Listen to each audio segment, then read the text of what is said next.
おはようございます。めぐりかみ太一です。今日は家でも簡単に作れるフォアグラのテリーヌを紹介したいと思います。それでは一緒に作っていきましょう。今回使うフォアグラはすでに血管を取り除いた処理のされているフォアグラ・ド・キャナ鴨のフォアグラを使います。このように丸のまま来ているので、本当に袋から開けて、あと汗染めして火を入れるだけで簡単に作れます。今回汗染めする分量ですけども、また概要欄に書いておきます。シンプルに塩、胡椒、あと砂糖を少し入れています。これを全体的にまんべんなく汗染めしていきます。もちろんこのフォアグラですけども、火を入れる汗染めをする1時間ぐらい前にはもう常温に出しています。そうしないとなかなか中心まで火が入りません。見てもらったら分かるように、ある程度柔らかい状態、1時間外に出しておいた状態で柔らかくなっています。きっちり汗染めして全面に塩、胡椒、砂糖がいくようにしてください。それとあとアルコールで少しマリネします。今回はマデラ酒を使っていますけども、好みでポルト、コニャックなどでも美味しくできますので、いろいろ試してみてください。汗染めが終わったらこのまま30分ほどマリネしておきます。その後120度のオーブンにこのまま入れて火を入れていきます。本来であればテリーヌ型に入れますけども、このまま火を入れることによって短時間で均一に火が入って、家庭で作るときは非常に便利なテクニックです。火が入ったかどうかはこのように竹串、金串を刺して中の温度を確かめてください。だいたい45度から50度ぐらいになったら余熱であと火が入っていきますので、取り出して、あとは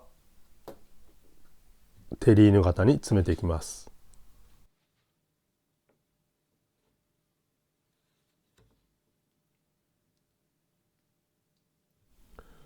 今回はテリーヌ型に詰めましたけども、これをラップにくるんで、ソシス状ですね、バロッティン状にしてもらっても構いません。好みでいろいろな形に変えてください。今回はテリーヌの中に詰めてみます。ブラックに残っている油とジューをテリーヌに入れて、ラップをかけて、これから重しをします。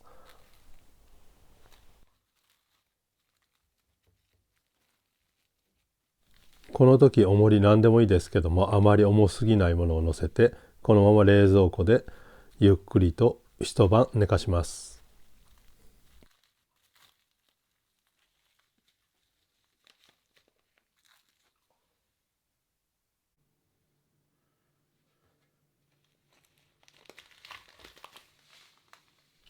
このように一晩きっちり重しをしたことによって、テリーヌの中のフォアグラの間に油が残ることがありません。ですので、ある程度重しをしてきっちり油をフォアグラの中から出し切ります。そして余分な油をまず取って鍋に移してまず溶かします。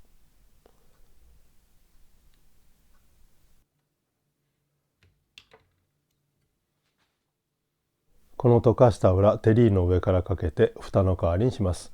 もちろんこのフォアグラの油余ったら置いておいてください。じゃがいものソテーなどに使うと非常に美味しいです。溶けた油を流し終わったらまた冷蔵庫に入れて数時間置いておくときっちりとこのように固まります。基本的にフォアグラのテリーヌですけども、作ってすぐ食べるより 2,3 日置いておいた方が味が馴染んで非常に美味しく仕上がります。テリーヌを切る時ですけども、温めた包丁をきっちりと水分を切ってから、その包丁を使ってテリーヌを切っていきます。このようにテリーヌに入れたまま切っていくと切りやすいです。この端の最初の1枚目は味見用にしてください。なかなかきれいに切ることができません。このように取り出して味見用にします。きれいに均一に火が入っています。